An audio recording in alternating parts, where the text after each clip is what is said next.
Welcome to a new Harry's garage, and today's car is the lovely little Alfa Spider you see behind me. It dates from 1967.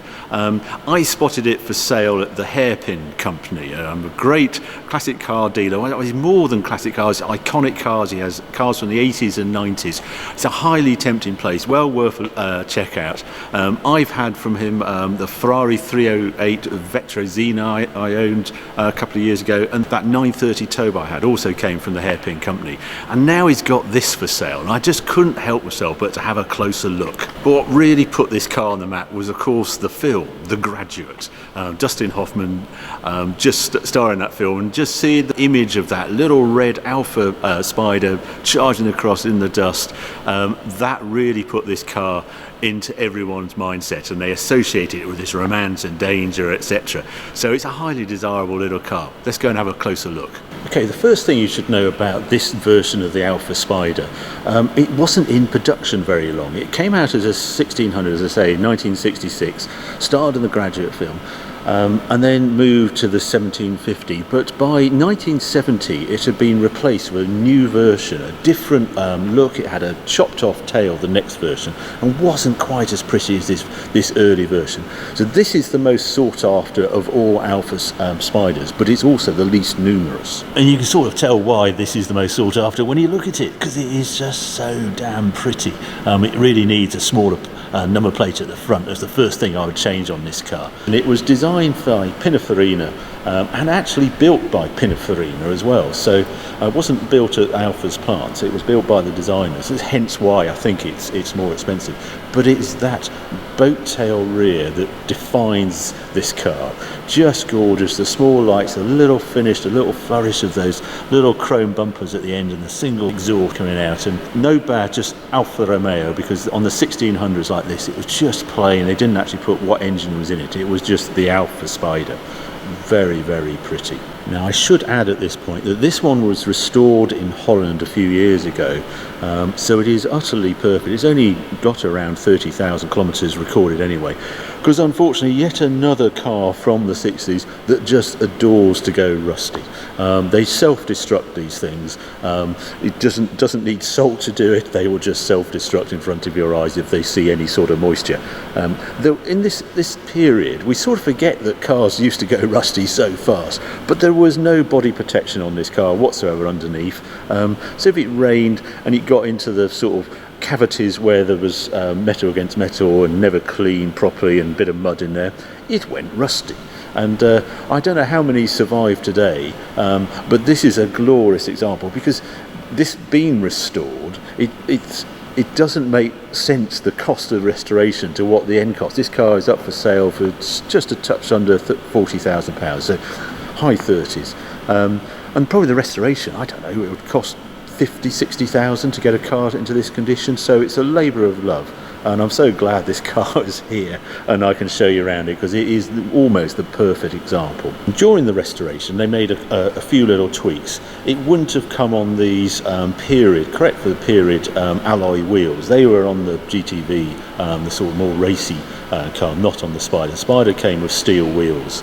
And the owner of it also added the 1750 engine. So this left the factory as a 1600, but it is now a 1750, which actually existed in period, but then it would have had the 1750 on the rear boat tail. So I quite like that this is the clean look. He wasn't trying to ape the look of the 1750, he just wanted to enjoy the extra performance it offers. Okay, let's have a look inside. You've got to remember, this car at its price point isn't really plush. This is no Ferrari, it's an Alfa Romeo. So this isn't leather, it's a plastic rather than leather. And inside, on the transmission tunnel, you get carpet, but that's the extent of the carpet. And it's always worth just peeling these back, the rubber mats, and just see, you actually get a bare metal floor, as you can see. I can see this car has actually had plating done there. I should think every Alfa Spider of this age, this vintage, has. But let's not gloss over that, because this is just such a pretty little car. I love the painted dash going across. the body colour outside and the way the instruments are all angled towards the driver. Pininfarina, I've seen radios put there, but it's much nicer having the Pininfarina and the big dials and the steering wheel. Just the horn on these is there just on these little buttons rather than the centre push.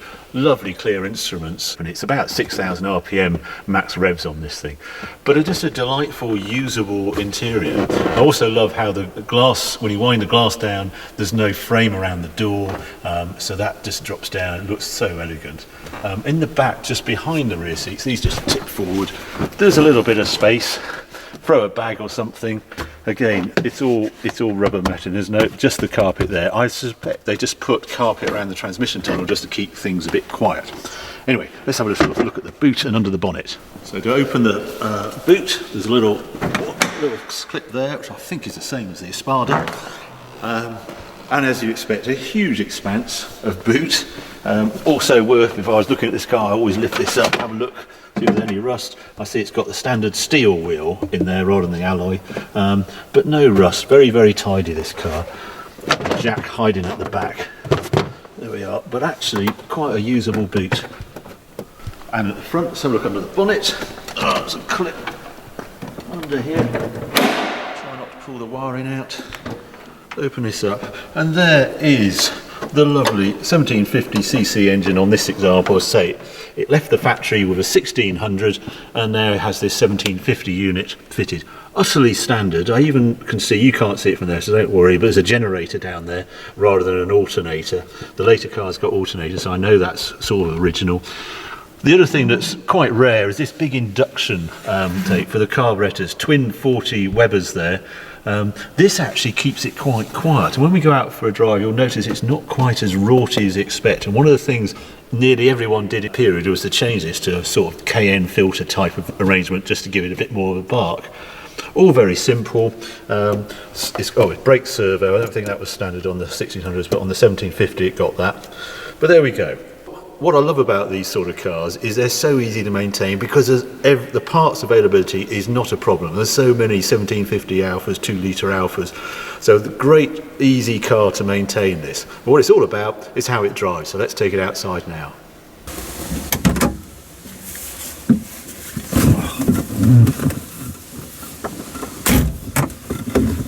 It's such a simple little car, this. It's quite small. I mean, it sort of reminds me of the Elan. Yeah, I need to get a bit of heat in there. Lovely gear change. I like these this gear change on the Alfas of this period. Nice also to have a 5-speed gearbox. You didn't get that on the Elan. Little instruments. I noticed I've got a little petrol one waving at me, saying I'm a bit empty. Fantastic. No, I'm going to enjoy this. It's just a lovely sort of feel, evocative feel driving along. It's not a super sports car, it's just a pretty little car. We'll go on to some lovely roads around here. I know we'll go into a few more details then.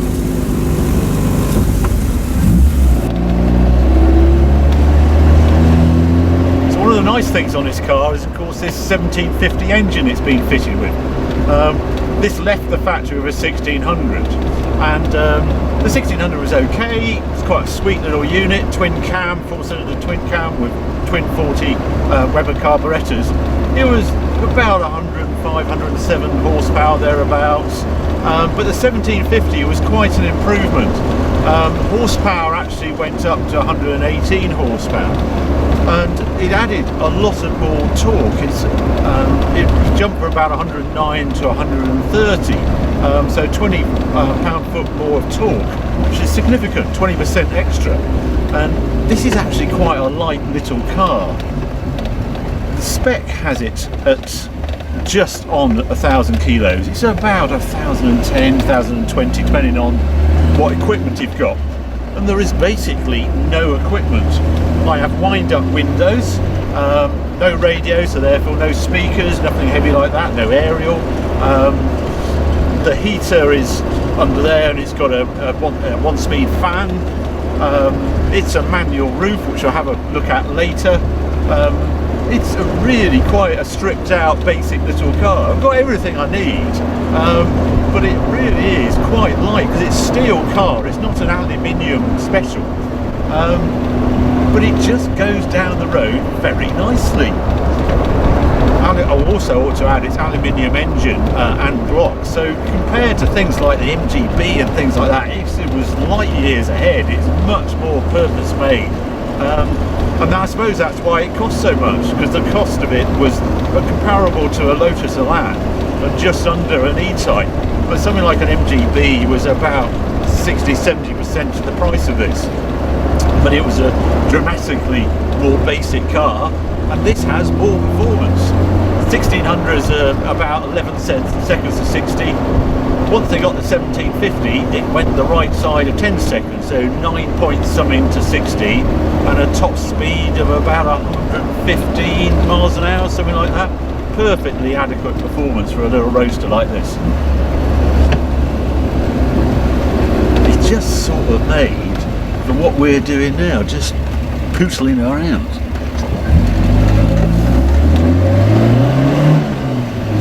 There we go, up through the gears. Max power is at 5,500 RPM. Not very high at all. It'll rev to 6 and a bit, but max power, as I say, is much lower. It's a torquier engine. You steer it along with the gearbox.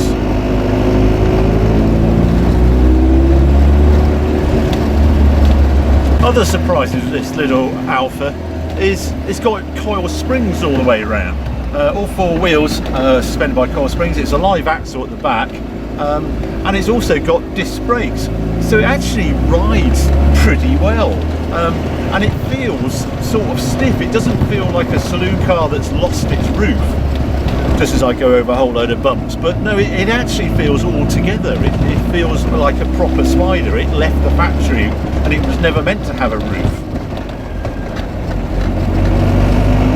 We're very sport. We have some lovely villages around here. This one's called Eastleach, if you're wondering where we are. We're in the Cotswolds, and it is just glorious on days like this. I love driving convertibles this time of year. The trees are just turning colour. I can see all the leaves sort of pirouetting behind me in the wind, in the wake of the car. It's just a lovely day to drive a little convertible like this.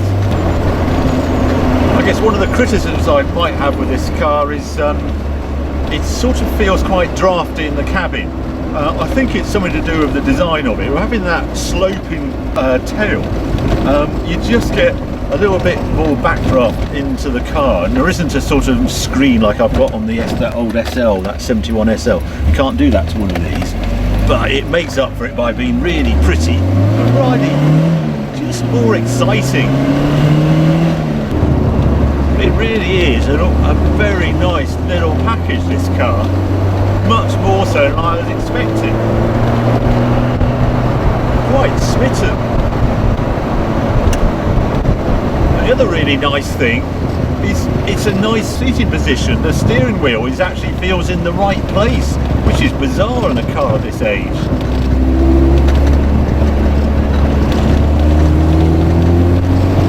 I wish I had a bit more bark coming from the engine.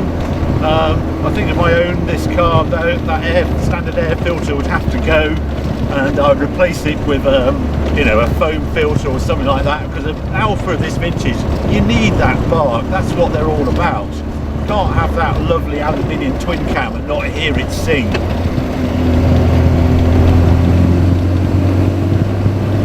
Also on this car, it's got those bigger wheels and tyres, so this is running on 6.5J rims rather than, it came out at 4.5 and went up to 5.5 by the time they went to 1750. So it's got a bit more rubber on the road. It's 165s were standard. This is running 185 70 tyres, which I think helps. It just has a sure-footed feel about it. And I love having that fifth gear. It just feels more grown up than the Elan that's always buzzing in fourth gear. Here I can cruise at lower revs. So what am I doing now? It's just sitting at 2000 RPM, and because of that bigger engine, the 1750 actually adds 200cc over the 1600, and you can just feel that extra torque, that long stroke engine. And it's a nice change. one of my favourite features on this car, and that's the roof. Because this came from an age when some roofs had press buttons all over them and they drive you around the twist like my Elan or an MGB or a Trans Spitfire or something. No, with this roof, all you have to do, first of all, is open the window. So I just drop the window a bit, like that, and then I reach back, and in the middle of the roof is a handle, so I pull over like that, and then I just line that one up, and then there's another bracket this side, do the window up if I want, there we are, do this window up, and there you are, you have a roof. I love that. I can't tell you how refreshing that is compared to the Elan roof or any other roofs I've tried that just drive you around the twists as you go around the edge and do your fingernails trying to do the press buttons. Really clever. Last thing I expected on an Alfa as well. So there we go. How do I summarise this little car? Well, a bit of a surprise actually. I say when I look at its value, this is up for just under £40,000. It feels like a mini exotic because of its drop-dead gorgeous looks and the Alfa name and that little twin cam up front and its film star presence. That's quite a nice little package at that sort of money, but I thought it would fall apart as soon as I drove it, but no, it feels like a proper little convertible. Much more together, much stiffer in the body shell than I expected. No real squeaks and rattles. I mean, there are a few, but nothing sort of creaky and groaning. This particular example is quite remarkable. With so few kilometres on it, and that restoration in the 90s means it looks just as good if I turn this car upside down as it does on top. It's beautiful condition. It's basically as new, and you've got to remember this little car will celebrate its 50th birthday next year, so it's getting on a bit. So a big surprise really. I'd like a bit more performance, I'd like a bit more of a bark from that twin cam engine, but that's easily fixable. That's minor complaints. And if I was actually buying this car, and I am right on the edge of shall I buy it or shall I not, initially I thought, oh, I don't want it because it's got a non-standard engine, but it was fitted with the 1715 engine in period, and actually I've never seen one in this sort of condition at this price, and that having that engine swap has enhanced the drive no end but reduced its value. Well, I think it's easily worth high 30s for its exotic looks. Here we go. Oh, yeah, all good fun. I mean, it drives really nice. This is a very usable roadster. Big boot, can cruise. There's a bit too much wind noise at speed to do really big distances, I think. But every time you clamber out, you're going to fall in love with the look of it. It's pretty good from in here as well. It's just a reminder of the 60s. So yeah, will I buy it? Well, I'm afraid you're going to have to keep watching Harry's Garage and find out, because I might confess in another video to follow this. But in the moment, please subscribe, keep following, because I'll be doing more videos very soon.